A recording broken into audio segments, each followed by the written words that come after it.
Qu'est-ce que le trouble de personnalité limite? Initialement, on suggérait que ce trouble chevauchait plusieurs diagnostics comme la schizophrénie, la dépression et les troubles anxieux, et c'est pourquoi on doutait de sa précision et validité.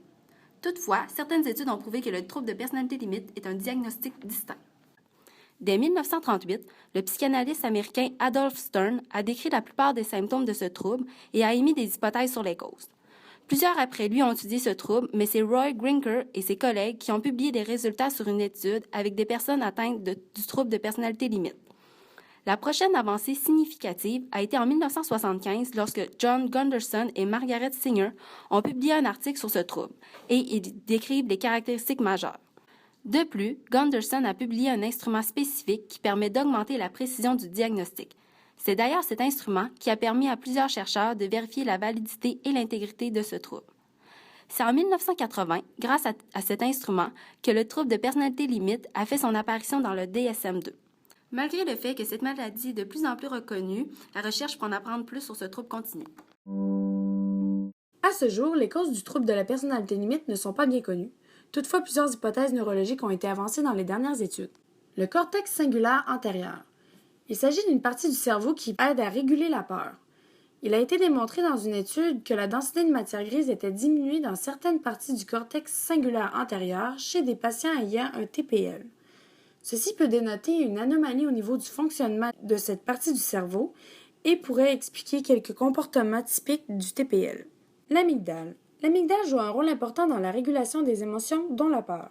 De plus, dans la même étude, il a été également démontré que la densité de matière grise était augmentée dans certaines parties de l'amygdale, dénotant alors une anomalie dans le nombre ou l'architecture des neurones, ce qui pourrait nuire au fonctionnement du système chimique de la sérotonine. Selon une autre étude, les sujets avec un TPL présentaient un niveau élevé d'oxygénation du sang dans les deux côtés de l'amygdale. En effet, cette étude conclut que l'activation augmentée de l'amygdale chez les sujets avec un TPL reflète l'intense et la lente diminution des émotions observées même à de faibles stresseurs. Le cortex orbitofrontal. Il se situe à la partie antérieure du cerveau et aide à planifier et à prendre des décisions. Selon une étude qui comparait des sujets avec des dommages du cortex orbitofrontal et des sujets avec un TPL, une dysfonction du cortex orbitofrontal peut contribuer à certaines caractéristiques du TPL, en particulier l'impulsivité. Le rôle potentiel de certains neurotransmetteurs a été soulevé. En effet, un bas niveau de sérotonine dans le corps peut amener la personne à devenir sévèrement dépressive et colérique, avec des tendances à démontrer des agressions et à agir sur sa colère. De plus, une dysfonction dans le système de la dopamine pourrait jouer un rôle important dans l'hyperactivité de l'amygdala. Le trouble de personnalité limite est causé par une combinaison complexe de facteurs génétiques, sociaux et psychologiques. En effet, plusieurs causes doivent interagir pour que le trouble se manifeste et plusieurs facteurs de risque y sont associés.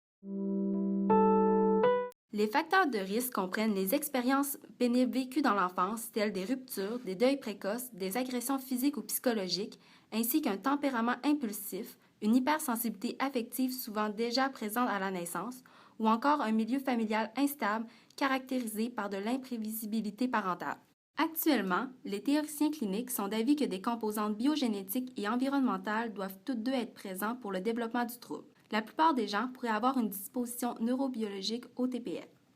Différents types d'environnements pourraient aussi être propices au développement de ce trouble de santé mentale.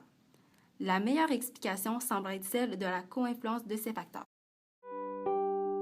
Pour recevoir le diagnostic du TPL, il faut présenter 5 des 9 critères du DSM-5. Le premier critère est la peur de l'abandon. La perception d'une séparation ou d'un rejet imminent peut déclencher chez la personne atteinte du trouble de la personnalité limite des changements de l'image de soi, de son affect et de ses perceptions et comportements. Ces personnes sont très sensibles au contexte et à l'environnement et peuvent ressentir une peur intense, de même qu'une colère inappropriée, même lorsqu'elles ne sont placées que devant une séparation de durée limitée. Cette peur de l'abandon témoigne de leur incapacité à supporter la solitude et de leur besoin d'être entourés de gens.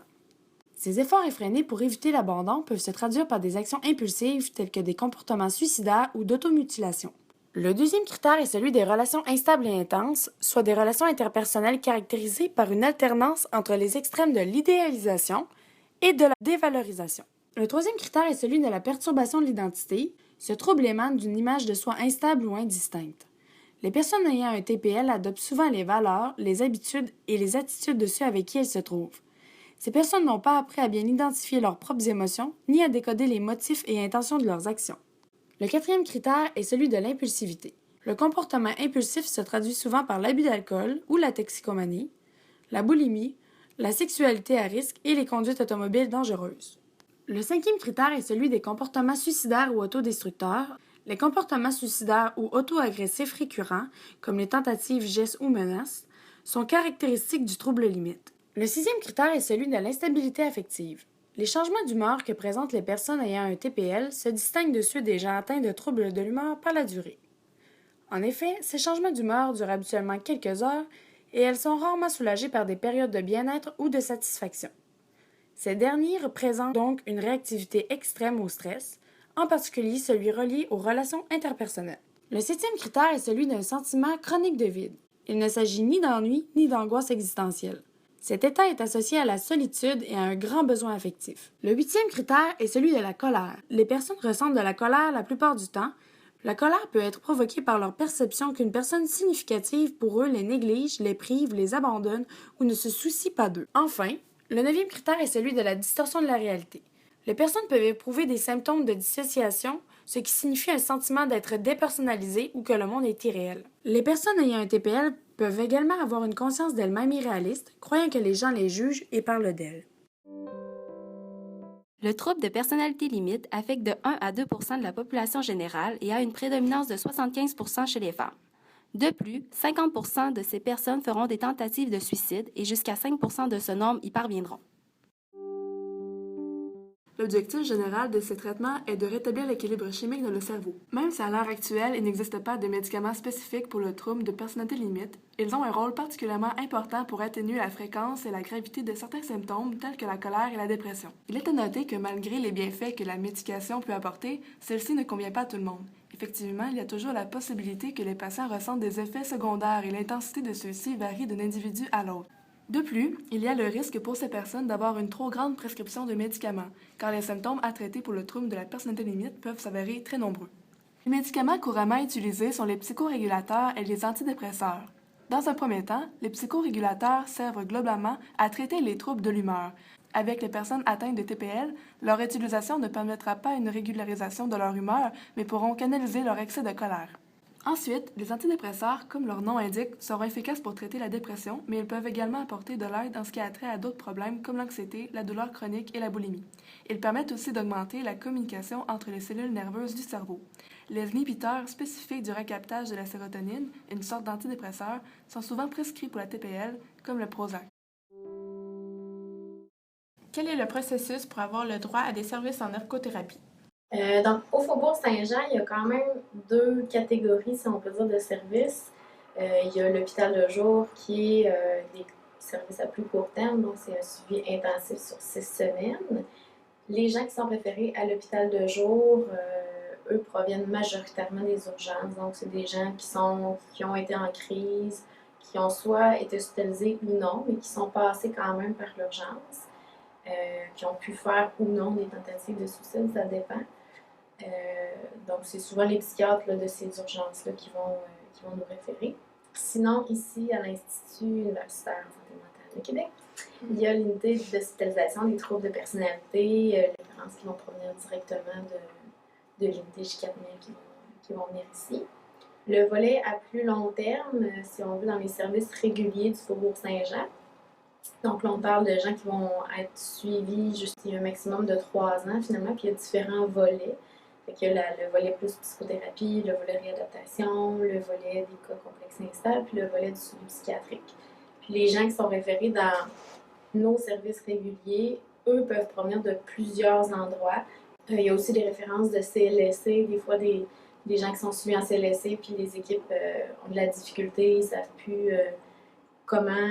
Quelles sont les interventions que vous faites auprès de cette clientèle? C'est très varié en fonction, évidemment, du but du séjour ou des interventions qu'on souhaite faire. Donc, quand c'est plus dans le milieu à court terme, si on veut dire le 6 semaines d'hôpital de jour, on a un suivi individuel, finalement, avec un client qui assiste à 2 groupes, disons, par semaine.